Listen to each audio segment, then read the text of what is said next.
Bengue est dur. Quand on les parle, il dit nous-mêmes on fait quoi là-bas. Si on est là, c'est parce qu'on n'a rien réalisé, Maman Nangaye. Si on est là, c'est à cause de votre bouche, votre méchanceté là, à cause de votre regard là qu'on est là. Sinon, beaucoup d'entre nous là, on a envie de rentrer au pays, mais c'est que si on rentre là, vous allez vous moquer de nous. Ce court-métrage explique clairement ce dont ce frère parle. Tu viens d'où, mon grand? Paris. Ah, l'Europe. Tu as ramené quoi pour la famille? Rien. Il revient là où tout a commencé. Autour de lui, des retrouvailles, des rires, des bras ouverts. Mais pour lui, il n'y a que le silence. Mon fils, tu es rentré? 4 ans en Europe, et tu reviens comme ça, là, hein? Avec rien? Les choses ne se sont pas passées comme prévu. Quadio, où est ta femme? Elle est restée là-bas, maman. Comment ça, rester là-bas, quoi? Tu l'as fait venir. On a tous cotisé pour ça. Je sais, papa. Je sais. Tu nous as fait honte, grand frère. Tout le quartier parlait de toi. Maintenant, qu'est-ce qu'on va leur dire, quoi? C'est nous qui souffrons. Nous qui avons investi en lui. Je vais dormir ailleurs ce soir. Je ne veux pas être un fardeau. La maison est la même, mais le regard des siens a changé. Ici, on ne mesure pas l'amour aux efforts, mais aux résultats. Il revient vivant, mais aux yeux des autres, il revient vide. Et parfois, revenir sans succès fait plus mal que ne jamais revenir. C'est Quadio. Il est revenu d'Europe. Mais il n'a rien ramené, même pas sa femme. Eh, grand, tu peux me donner quelque chose de l'Europe? Je n'ai rien, petit. Il était en Europe et il n'a rien. Même pas un téléphone. Le quartier parle avant d'écouter. Les murmures deviennent des jugements. Les rires des condamnations. Pour eux, l'Europe devait transformer un homme en miracle. Il continue d'avancer, droit, pendant que la honte tente de le plier. Raconte-moi la vérité, frère. Je l'aimais, Didier, j'ai dit. J'ai tout fait pour elle. Qu'est-ce qui s'est passé? Elle a changé. Les vêtements, les sorties, les comparaisons avec les autres hommes. Et après quoi? Un soir, les policiers sont venus. Elle m'avait dénoncé. Elle a dit que je la menaçais. C'était faux. On m'a chassé de ma maison. Divorce. Puis l'immigration m'a retiré mes papiers. Mon permis dépendait du mariage. Personne ne me croira, Didier. Moi, je te crois, frère. On trouvera une solution ensemble.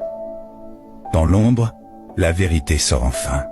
Pas celle qu'on raconte dehors, mais celle qui détruit en silence. Il ne pleure pas seulement une femme. Il pleure une vie qu'on lui a arrachée sans procès. Qu'est-ce que tu as fait à notre fille? Quoi? Elle nous a tout dit. Tu la maltraitais. Tu la jalousais. Mais... c'est un mensonge. C'est moi qui l'ai fait venir.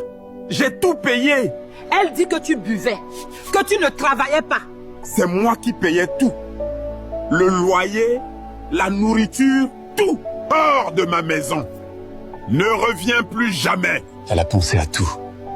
Les mensonges ont voyagé plus vite que lui. Ici, il n'est plus un homme, mais un coupable désigné. Quand une histoire est racontée par une seule voix, la vérité devient étrangère. Il comprend alors qu'il a été effacé de tous les récits. Pourquoi, mais... Pourquoi m'as-tu fait ça, mais... Nouvelle vie, nouvelles opportunités. Dieu est bon, ça. Et moi alors... Mon fils, Maman, j'ai honte, tellement honte. la honte n'est pas pour toi, mon fils. C'est pour celle qui a trahi ta confiance. Mais personne ne me croit, maman.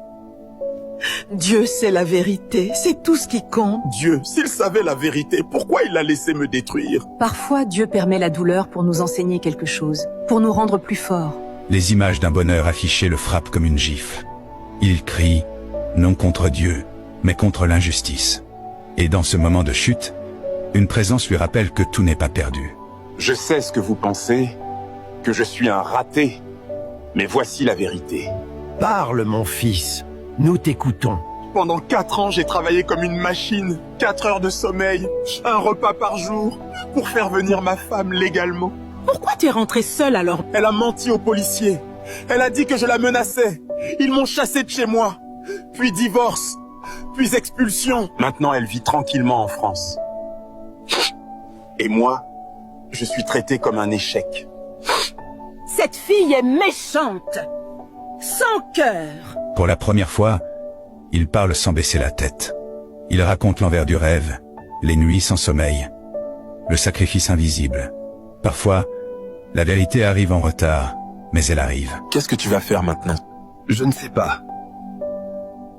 Mais je ne retournerai pas en Europe. Tu peux reconstruire ici, tu es jeune encore. J'ai 38 ans. Je repars de zéro. Il ne rêve plus d'ailleurs. Il apprend à reconstruire ici, car ce n'est pas là où l'on brille qu'on devient un homme. C'est là où l'on survit.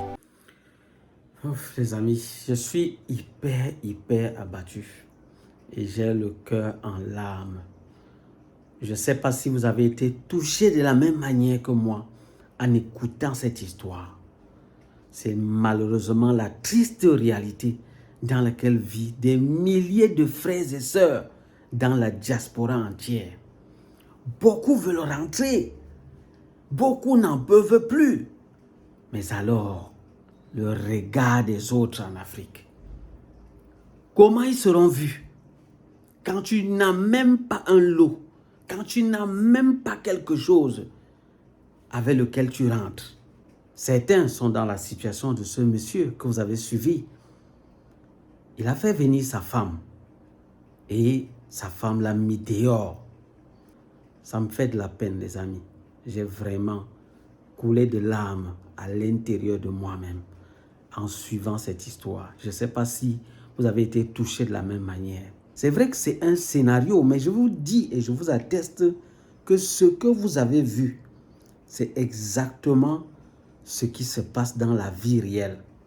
Beaucoup d'hommes font venir leurs femmes après de longs sacrifices, des nuits sans sommeil, des multiples jobs, juste dans le but d'être capable de subvenir à leurs besoins et de payer tout ce qu'il faut pour que la personne vienne.